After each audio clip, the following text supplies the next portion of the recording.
This was a high-level delegation of skilled and experienced judicial officers. The symposium was, therefore, a platform to share experiences and good practices.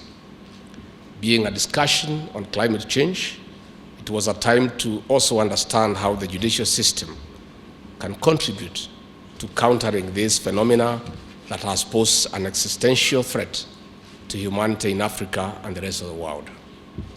Allow me to highlight two examples of good practices from Kenya. In the year 2022, the Environment and Land Court planted trees across the country to mark 10 years since establishment.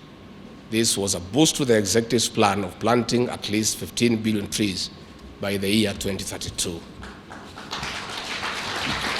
Further, since the COVID-19 experience, the courts accelerated going paperless through digitization of service. Progressively, this will reduce pressure on trees cut down for paper. Distinguished delegates, diverse research shows that detentions and prisons in most African countries hold more than thrice their capacity. In others, more than half of the detainees are petty offenders. Petty offenders are punishable by a fine, jail term, or both.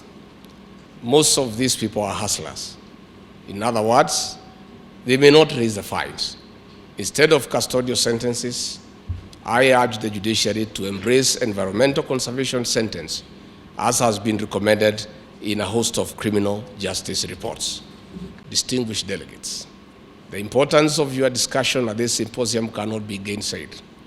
The regulatory, legislative, and adjudicative framework in matters of environment is key in the wider conservation and regeneration strategy. In Kenya, we are taking the necessary steps, including supporting amendments towards strengthening the Climate Change Act 2016.